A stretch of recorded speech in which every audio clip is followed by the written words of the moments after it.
eterno Egito. Por séculos, os deuses protegeram as suas terras. E então, Akenaton, o faraó rebelde, afastou-se dos deuses e abalou as fundações do país mais poderoso da terra, até que ele quase caiu.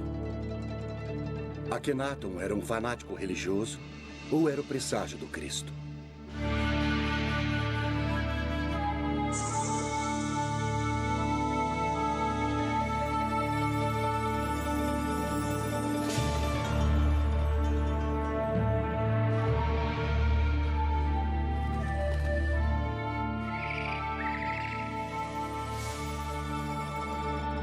Os grandes egípcios.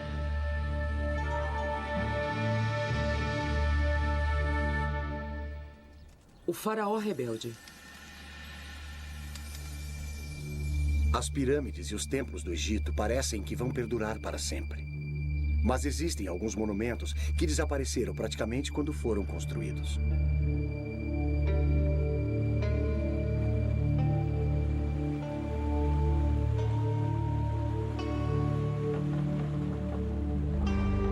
A 322 quilômetros da pirâmide de Gizé está Amarna. Sob suas areias desérticas estão os restos de um dos locais mais enigmáticos do Egito. Coisas estranhas aconteceram aqui há 3.000 anos. Nasceu uma nova religião. Um faraó desfigurado morreu. E os egiptólogos ainda estão tentando descobrir o que aconteceu.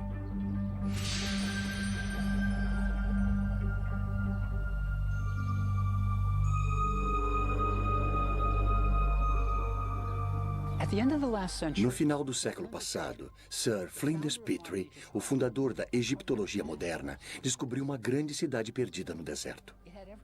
Ela tinha tudo o que ele esperava. Havia templos, palácios, ruas largas.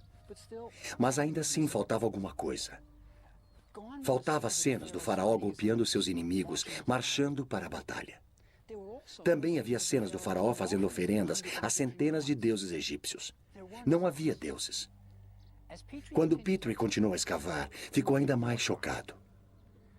O faraó era mostrado desfigurado, com o rosto alongado, seios, quadris largos e coxas grandes.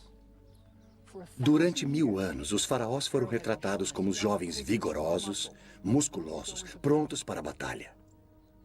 Este faraó era retratado desfigurado. Era quase como se uma criatura de outro planeta tivesse sido deixada no deserto egípcio.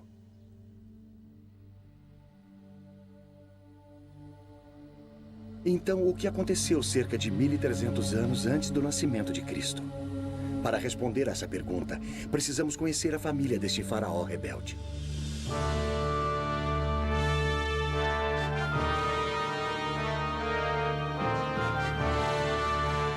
Era a época mais gloriosa do Egito. O Egito nunca tinha sido tão rico, poderoso ou estado mais certo de si.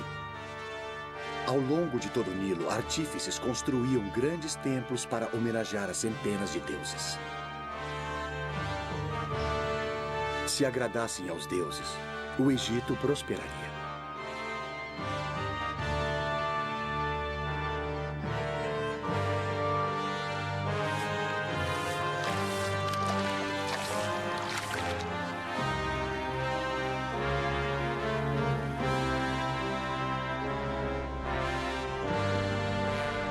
O pai de Akenaton, o faraó Amenhotep III, vivia no grande centro religioso de Tebas, cidade do deus Amon, cujos silos de topo arredondado estavam cheios de grãos, óleo, linho e vinho, necessários para pagar as centenas de sacerdotes que serviam os deuses. Havia uma só principal indústria na cidade, a religião. E bem no centro de tudo estava Amenhotep III. Suas duas colossais estátuas ainda se encontram na planície de Tebas. Uma vez elas guardaram um grande templo, que agora encontra-se sob o solo. Toda a glória e riqueza de Tebas logo seriam abaladas por uma revolução como jamais vista.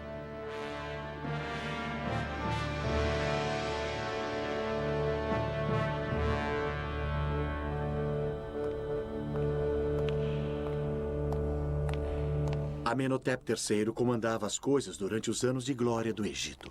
Então não é de surpreender que a maior estátua do Museu do Cairo seja dele, com a sua família. Ali está Amenhotep III, e ali está sua esposa, a Rainha Ti. Eles tinham 6 filhos, e o importante era como as crianças eram tratadas. 4 eram meninas. Ali está uma delas. A estátua é uma espécie de retrato de família, e todas as 4 filhas receberam títulos importantes. Também havia um filho, Tutmoses. Ele recebeu o título de alto sacerdote de Mênfis. E havia mais um filho chamado Amenhotep, em honra ao pai. Ele não está nesta estátua. Ele não está presente em nenhum registro real. Há um verdadeiro mistério aqui. Por que a família real ignorava completamente o seu filho mais novo? Mesmo durante a sua tenra infância, parecia haver algo de errado. Talvez ele fosse apenas uma criança estranha com ideias estranhas.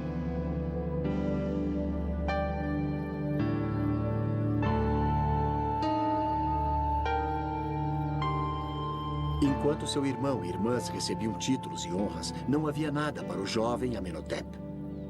Quando o séquito real ia aos templos para fazer oferendas ao deus Amon e para comemorar os festivais, podemos imaginar o pequeno Amenhotep deixado para trás, sozinho no palácio. Até mesmo o deus Amon rejeitava o garoto.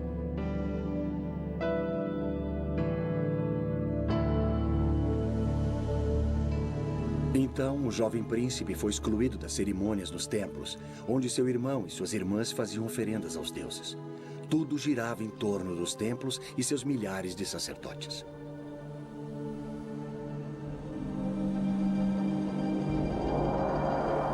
Os faraós orgulhosamente inscreviam nas paredes dos templos a quantidade de ouro, prata, gado e terras que davam para os deuses.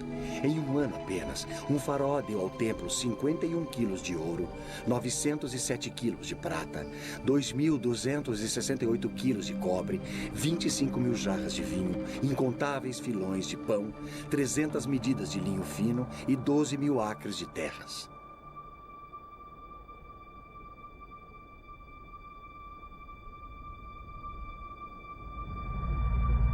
Este era um mundo que rejeitava o pequeno garoto, mas as coisas estavam para mudar. Depois do faraó, a pessoa mais importante da família real era a Rainha Ti, a grande esposa do rei. Quando Amenhotep III casou com Ti, ele enviou o que então foram os primeiros telegramas do mundo. Proclamações de casamento esculpidas em placas em forma de escaravelho e enviadas a países estrangeiros. Elas diziam: tomei uma esposa, a Rainha Ti, senhora das 2 terras. Seus pais são Uia e Tuia. Os pais da nova rainha não pertenciam à realeza. Para qualquer um que lesse as entrelinhas, a mensagem era clara. Minha esposa é uma plebeia, mas é melhor vocês a aceitarem como a rainha do Egito. Sua escultura denota uma mulher poderosa, do tipo que conseguia o que queria. Sua ambição parecia concentrada em Amenhotep, seu filho, que mais tarde mudaria o seu nome para Akhenaton. O que a Rainha Ti queria era que seu filho Akhenaton fosse o faraó do Egito. O irmão mais velho de Akhenaton tinha morrido, mas havia outros pretendentes ao trono. Eles eram os jovens filhos do faraó com suas outras esposas. Sob circunstâncias normais, qualquer um deles poderia ter sido faraó. Mas foi o patinho feio da Rainha Ti que se tornou rei. É uma curiosa sutileza da história, mas devido à determinação de Ti de colocar Akhenaton no trono do Egito, nós ainda vivemos com as consequências.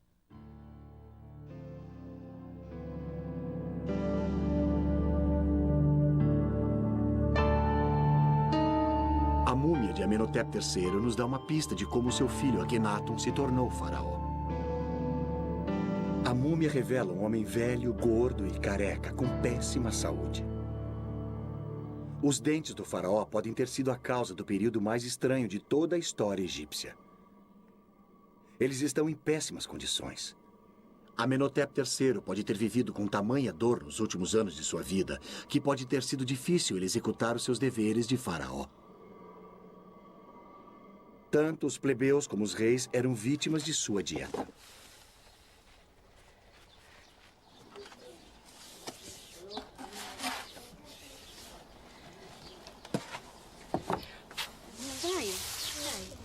Todos os grãos do Egito eram moídos na pedra. Isso parece bastante saudável, certo? Exato. Veja, isso significa que, junto com o seu pão, você ingeria uma quantidade considerável de areia e sedimentos. Passar anos comendo pão egípcio moía os dentes, expondo as suas raízes à deterioração. Por mais habilidosos que os médicos egípcios fossem, eles não eram dentistas. Então, restava ao pobre Amenhotep III tentar aliviar a dor como pudesse. Ele pode ter sido sedado com vinho ou talvez com ópio. Se ele não estivesse em condições de tomar decisões, provavelmente seria fácil para a poderosa Rainha Ti escolher o seu filho adolescente para ser o próximo faraó. Levado até o topo por sua ambiciosa mãe, o garoto rejeitado se tornou o rei do Egito. Mas que tipo de faraó seria o estranho rapaz de 18 anos?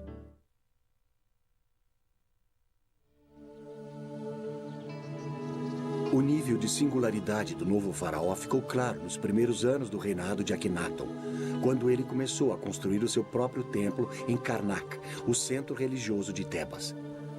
Karnak, na verdade, é um labirinto de templos que ocupa mais de 100 acres. Construída num período de 2.000 anos, cada faraó incluiu os seus próprios monumentos para cair nas boas graças dos deuses. Quando Akhenaton fez a sua contribuição, o povo do Egito soube que algo muito estranho tinha acontecido. Ele criou um estilo artístico completamente novo e esquisito.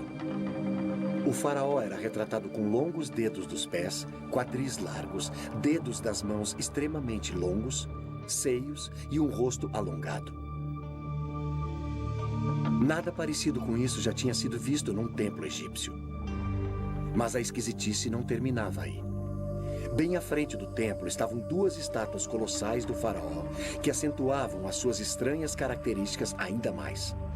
Mas isso não era tudo. O templo estava coberto de cenas do Aten, o disco do sol. Com seus raios brilhando para baixo, terminando em mãos segurando Ankhs, o hieróglifo que significava vida. Amon e os outros deuses do Egito tinham desaparecido, substituídos pelo disco solar. O povo deve ter imaginado: onde estão os outros deuses? Eles logo saberiam. Akhenaton tinha declarado, pela primeira vez na história registrada, que havia apenas um deus. Ele tinha virado 2.000 anos de religião egípcia de pernas para o ar.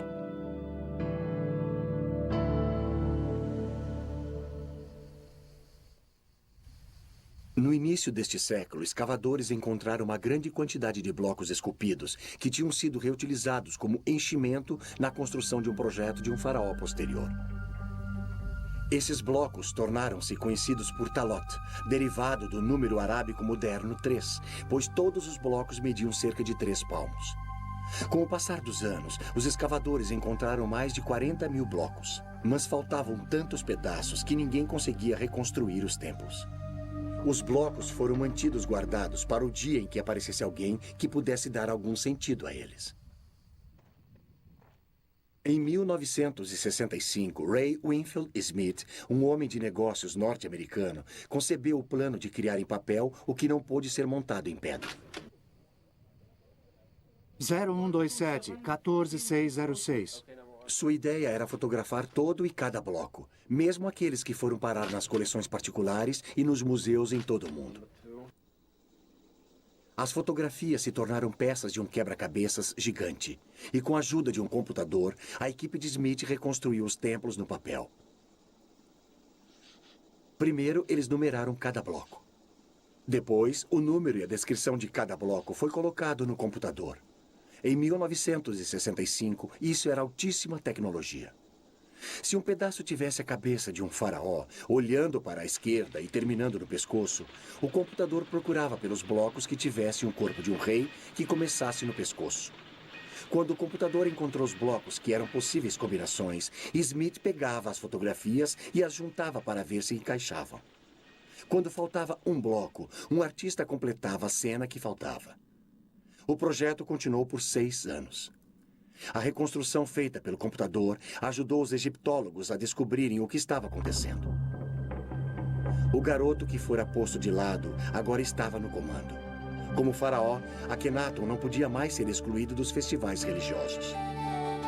E havia muitos deles. Durante o festival de Opet, as estátuas dos 3 principais deuses de Tebas, Amon, Mut e Hansu, eram carregadas do templo de Karnak até o templo de Luxor. A ocasião requeria muitos dias de danças, cantoria e festas. Eu frequentemente imagino por que Akhenaton mudou tudo. Ele era o rei do Egito, por que balançar o barco? Mas se estivermos certos a respeito dele ser uma criança rejeitada, isso explicaria tudo. Ele era como a Cinderela. Quando seu irmão e irmãs iam aos festivais religiosos, ele era deixado em casa. E vejam o que ele estava perdendo. O maior espetáculo da Terra.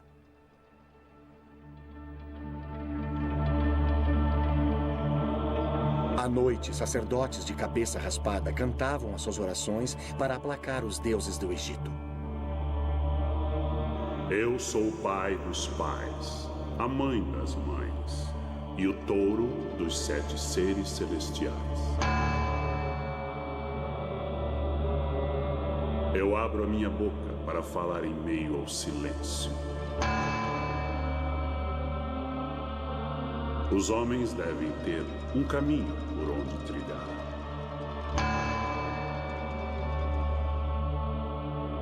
Estas eram cerimônias maravilhosas, e o jovem Akhenaton as estava perdendo. Mas há um final feliz, pelo menos por agora. Akhenaton se torna rei do Egito, e com o seu poder, ele pode acertar tudo. Ele rejeitará os deuses de Tebas. Não eram mesmos os seus deuses. E ele terá o seu próprio deus particular, que o ama, o Aten.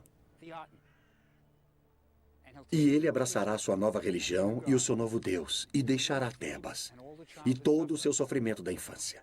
Ele fundará um novo mundo. A única questão é, onde?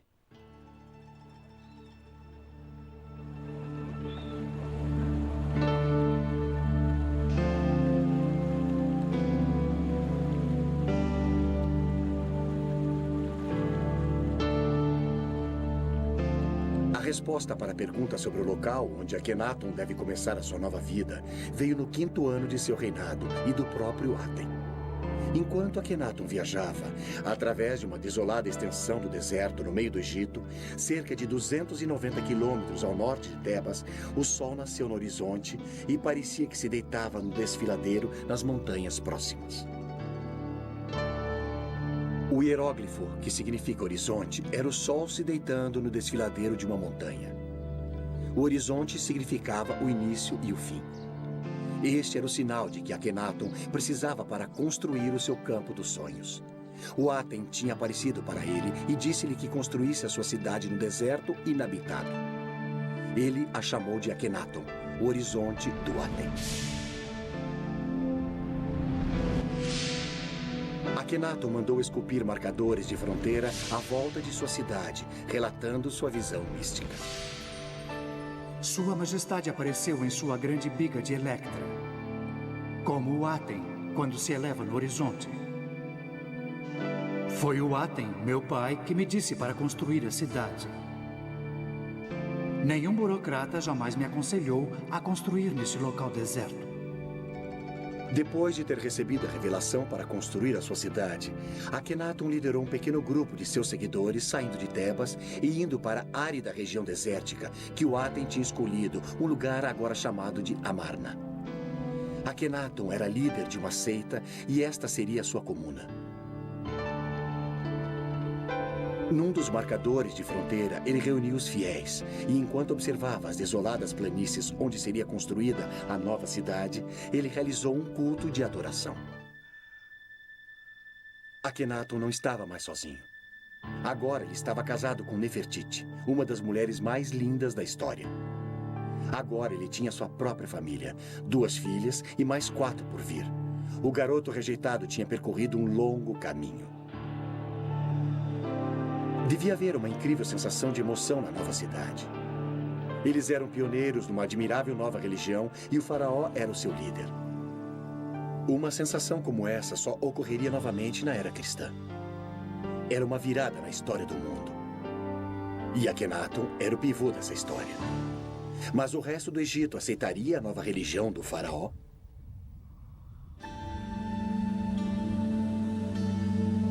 As mudanças do faraó rebelde causaram uma grande revolução. E um homem que realmente foi pego no meio da revolução religiosa foi Ramosa, o prefeito de Tebas. Ramosa tinha completado 2 paredes de sua tumba, retratando a ele, sua linda esposa e a família, no velho estilo tradicional. Todos estavam perfeitos, com cada mecha em seu devido lugar, da maneira que eles queriam por toda a eternidade. E então Akhenaton mudou tudo.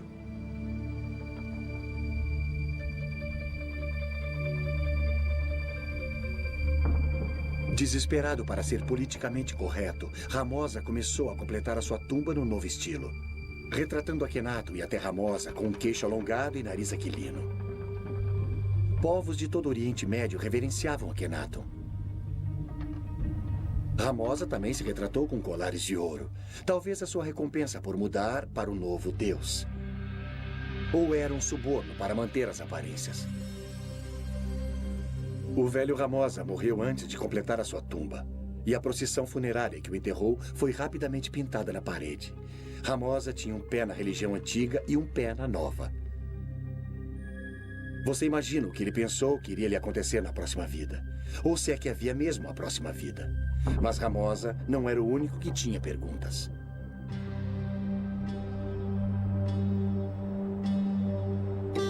A mesma pergunta estava sendo feita pelos sacerdotes. O que será de nós? Se existe apenas um Deus, o Aten, o que acontecerá aos grandiosos templos de Amon em Tebas? Se o faraó não acredita mais nos deuses, o que acontecerá aos milhares de sacerdotes? O poderoso clero de Tebas estava enfurecido com Akhenaton.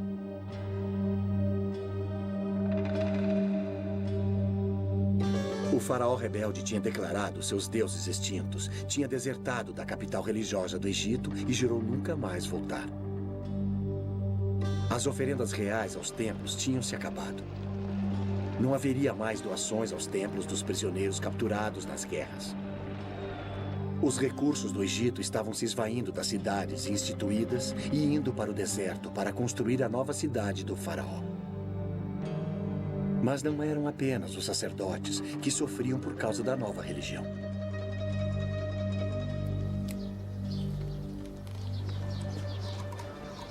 Pense em todas as indústrias que dependiam da velha religião.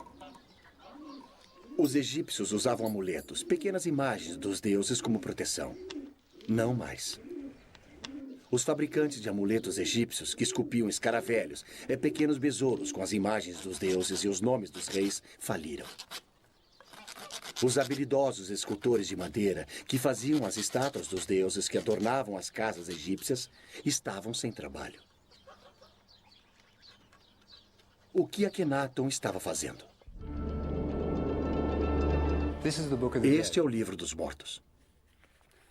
Olha aqui. Lá está o falecido. Você pode ver o que ele está segurando na mão? É o seu coração. O coração era muito importante para os egípcios. Eles acreditavam que se pensava com o coração. E isso até que faz sentido. Quando você fica emocionado, é o seu coração que bate rápido, não o seu cérebro. É por isso que no Dia dos Namorados você dá corações de chocolate e não cérebros de chocolate. E olha aqui. Estes 4 deuses, eles estão protegendo os órgãos internos do falecido. Veja, os egípcios eram ressurrecionistas. Eles acreditavam que o seu corpo literalmente se levantaria e funcionaria novamente na próxima vida. Então, você tinha de ter um corpo completo, incluindo seus órgãos internos. E a viagem até o próximo mundo? Ela seria feita de barco. Agora, se você olhar aqui no final do Livro dos Mortos, ele até vem com remos mágicos para a viagem. De certo modo, este é o mapa para ir ao próximo mundo. Mas Akhenaton estava jogando fora todos os mapas velhos. Ele estava escrevendo o seu próprio mapa.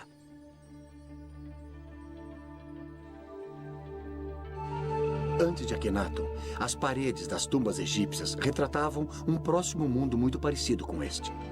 O falecido ainda está trabalhando nos campos, mas é muito melhor.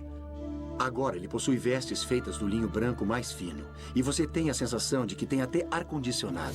Mas Akhenaton também mudou isso. Em Amarna, as paredes das tumbas não mais mostravam os mortos no próximo mundo. Essas cenas foram substituídas por retratos de Akhenaton e da família real, e frequentemente adorando o Aten. Se havia um próximo mundo, ele parecia girar em torno de Akhenaton. E junto com esta confusa visão do pós-vida, está uma das maiores realizações intelectuais do mundo antigo, um poema escrito pelo próprio Akhenaton. Esplêndido você se ergue ao amanhecer. Aten vivente, criador da vida. Quando você nasce no leste, você cobre toda a terra com a sua beleza. Você é formoso, grandioso, radiante.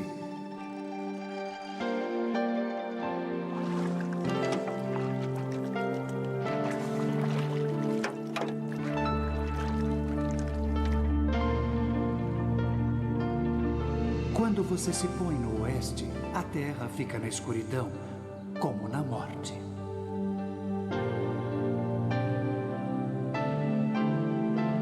Os leões vêm de seus covis, todas as serpentes picam, a noite ronda. A terra está mergulhada no silêncio, enquanto seu Criador descansa na escuridão.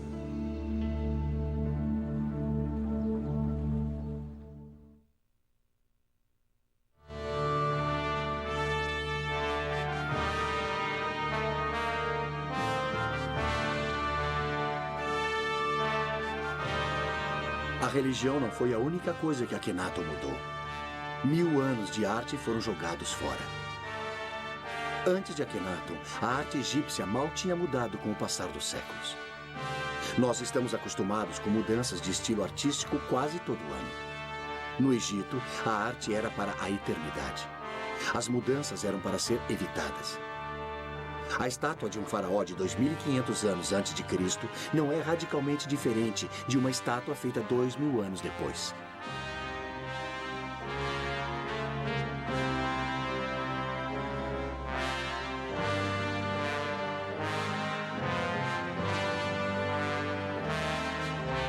Nada mais de corpos musculosos idealizados. Akhenaton é mostrado com suas verrugas e tudo mais. O slogan da era de Akhenaton era "Vivendo na Verdade". Se o faraó fosse deformado, que fosse mostrado dessa maneira. Nem mesmo a linda Nefertiti estava isenta da nova política da verdade na arte. O famoso busto de Nefertiti é um símbolo de beleza em todo o mundo.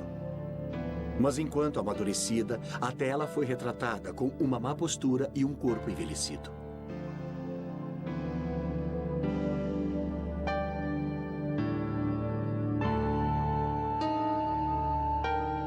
Tornou-se moda mostrar toda a família real com cabeças alongadas.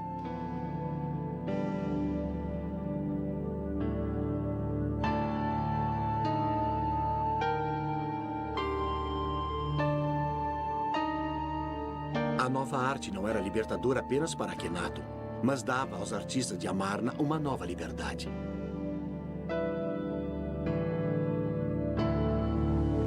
Os artistas tiveram uma chance de se expressar como nunca antes.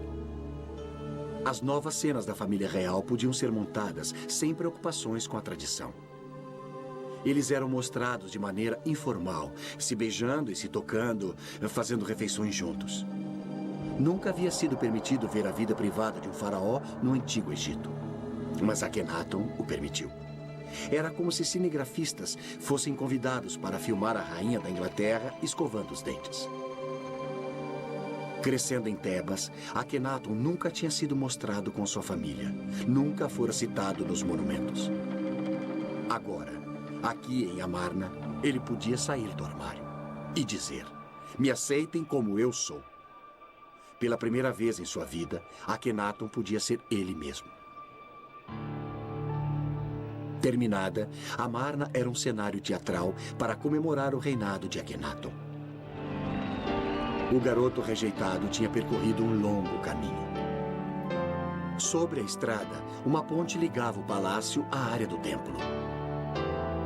Aqui, Akhenaton e Nefertiti apareciam diante do povo numa sacada chamada de Janela das Aparições, atirando ornamentos de ouro e outros presentes àqueles que eles queriam honrar. A cidade cresceu, chegando a mais de 10.000 habitantes. Havia barqueiros, burocratas, mercadores, artesãos, sacerdotes e suas famílias.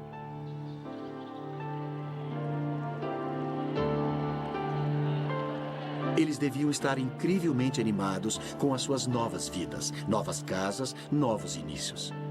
Era como a Era de Aquário. Akhenaton estava tentando criar uma utopia, mas nem todos estavam felizes. O faraó divertia-se no calor do sol, mas alguns enviados estrangeiros que foram à sua corte voltaram para casa com queimaduras causadas pelo sol. Um rei da Síria escreveu a Akhenaton: "Por que os meus mensageiros têm de ficar sob o sol escaldante? Eles irão morrer ao sol. Se faz bem ao rei ficar ao sol, que ele fique lá e morra ao sol."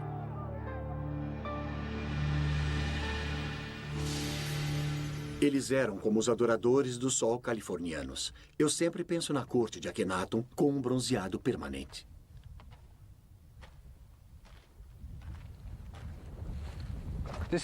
Foi ali que tudo aconteceu. Akhenaton realmente andou por esta rua, e um de seus seguidores viveu nesta casa. Akhenaton provavelmente o recompensou com presentes de ouro. Ele queria que seus seguidores ficassem felizes. Veja, Akhenaton era como um filho de hippies dos anos 60. Ele queria que todos fossem felizes, que tudo fosse lindo, que todos amassem uns aos outros. Infelizmente, o mundo não funciona assim.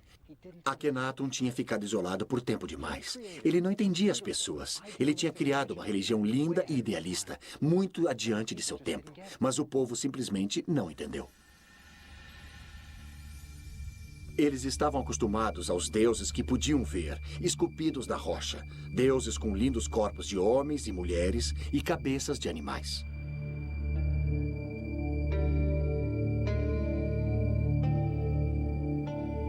O deus de Akhenaton, o Aten, era uma abstração.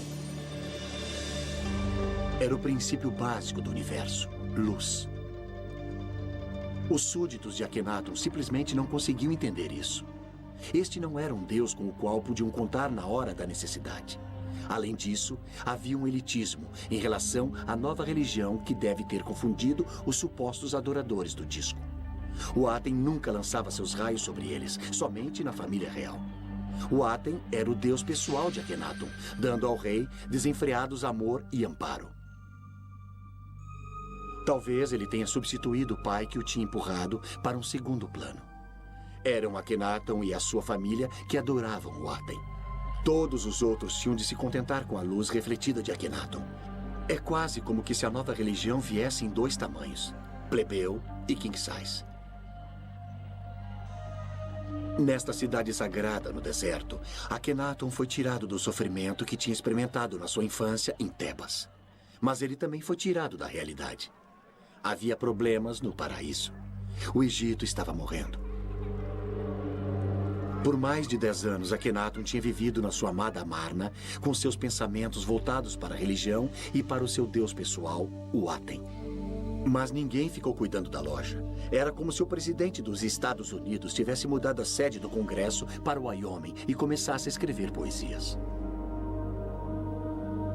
O exército do Egito, que um dia fora grandioso, tinha enfraquecido. Os países estrangeiros não mais mandavam tributos. Dos remotos postos avançados na Síria e no Líbano, os embaixadores estrangeiros do Egito escreveram ao rei dizendo que não mais eram respeitados. Cartas escritas por um de seus príncipes leais, Reboti, falam da falta de respeito por Akhenaton e pelo próprio Reboti. Escrevendo de sua posição fortificada, ele pleiteou: Eles conspiram entre eles. E assim sendo, receio não haver quem possa me resgatar de suas mãos. Como um pássaro preso na rede, eu me encontro. É preciso lembrar como Reboti estava isolado. Para os soldados egípcios chegarem a ele, teriam de marchar através de Gaza, Canaã, até o Vale de Beká, na Síria, e depois para o norte. Este sempre era um território hostil.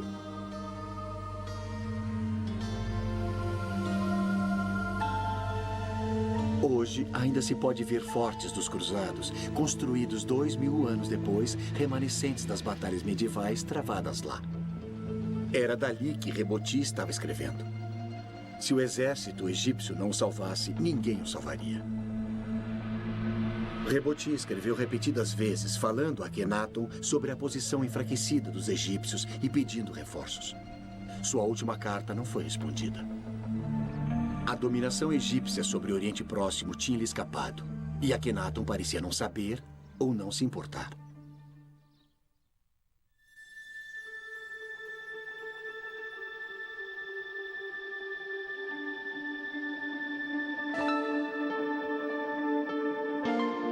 Isolado dos problemas do Egito e talvez da própria realidade, Akhenaton devia estar realmente muito feliz com seu novo Deus, sua nova família e sua nova cidade.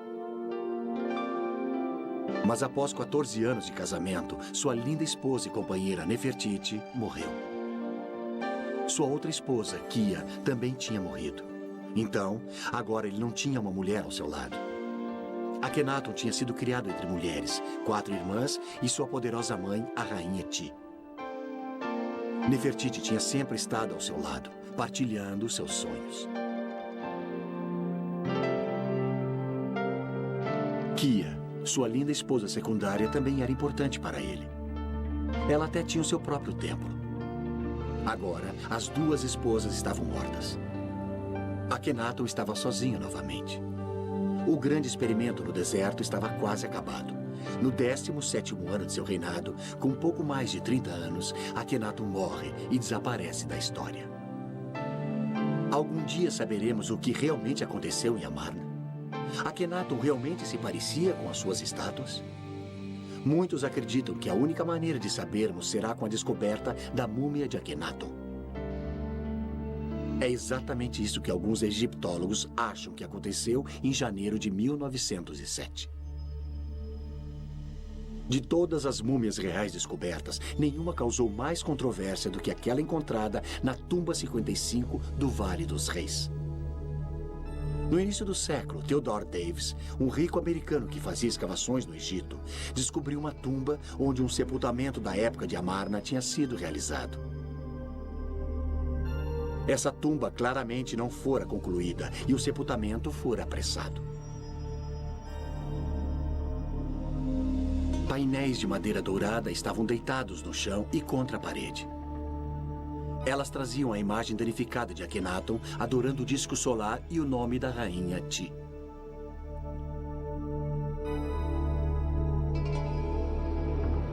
Em um nicho estavam 4 lindos potes de alabastro que guardavam os órgãos internos da múmia. Deitado no chão, um lindo caixão, porém muito danificado, feito de milhares de incrustações e pedras semipreciosas na forma de asas protetoras. Mas as cártulas contendo o nome do seu ocupante tinham sido arrancadas. Todos envolvidos na escavação da tumba acreditavam que poderiam identificar a múmia dentro do esquife, uma vez que a sua tampa fosse aberta e as inscrições nas bandagens ou as joias fossem examinadas. Quando chegou o dia de desembrulhá-la, todos os presentes sentiam a importância histórica do evento. Eles iriam ser os primeiros em mais de 3.000 anos a ver o rosto de um rei ou rainha do Egito. Quando abriram a tampa do esquife, viram uma múmia envolta em folhas de ouro. Mas quando começaram a desembrulhar a múmia, aconteceu algo digno de um filme de terror. Assim que a tocaram, ela se transformou em pó, deixando-os com uma pilha de ossos desarticulados no fundo do esquife. Mas sob o esqueleto, a última folha de ouro parecia ter o nome de Akhenaton, meio danificado.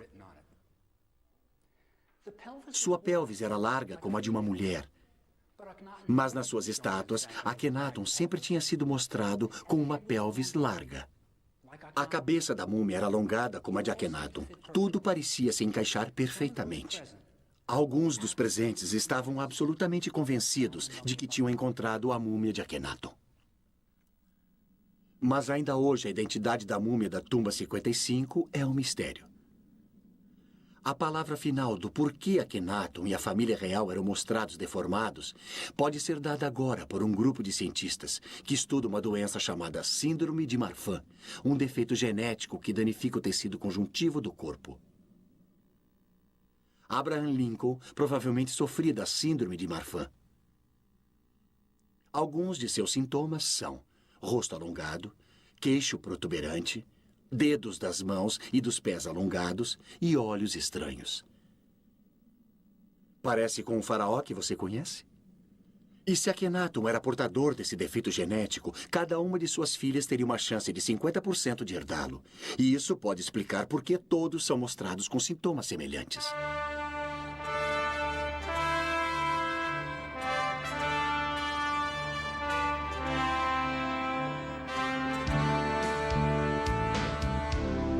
Fiquei extasiado ao descobrir que na minha própria cidade estavam realizando pesquisas sobre a síndrome de Marfan no New York Hospital.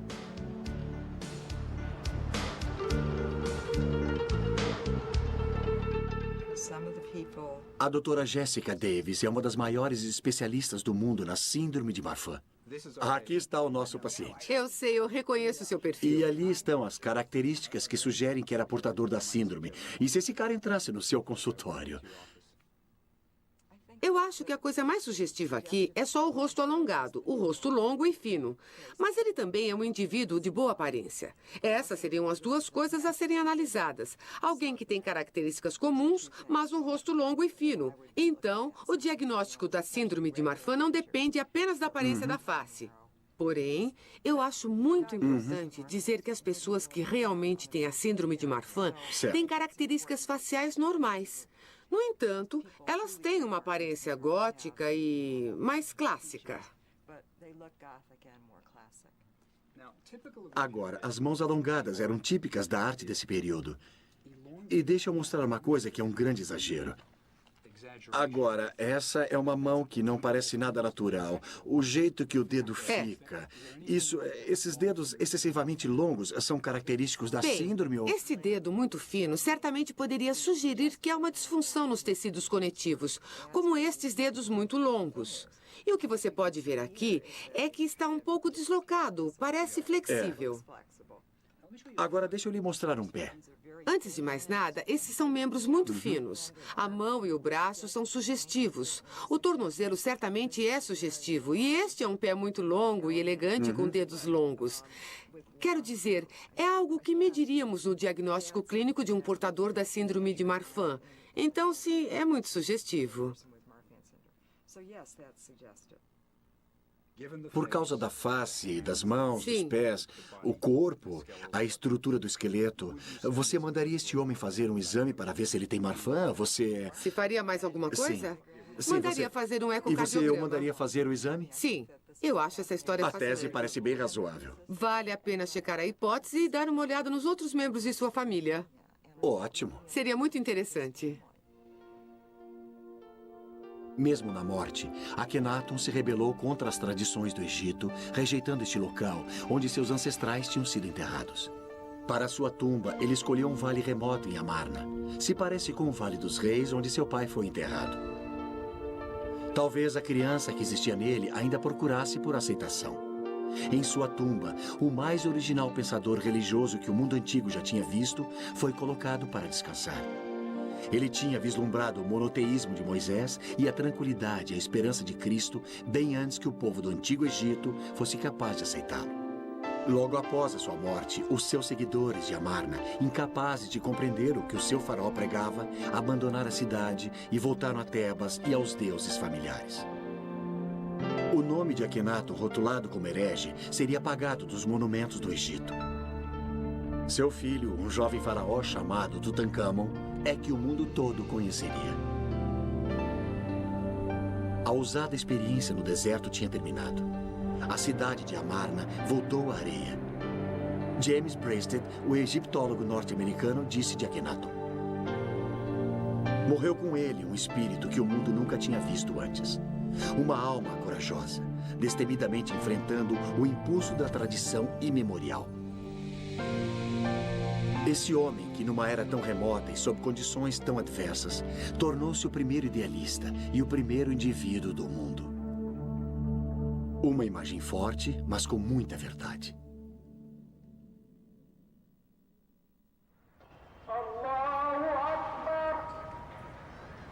Há 3.000 anos, Akhenaton, o faraó rebelde, insultou os habitantes do Vale do Nilo, pregando a existência de um único Deus. Mas menos de 100 anos após a morte de Akhenaton, Moisés pregaria um só Deus, o monoteísmo, nas margens do Nilo aos israelitas.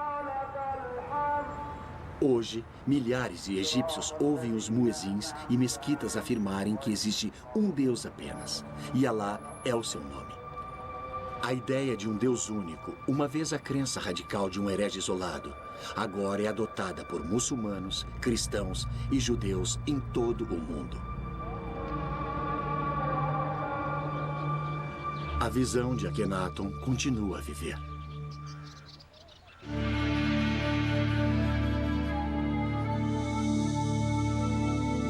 Versão brasileira, Tempo Filmes, São Paulo.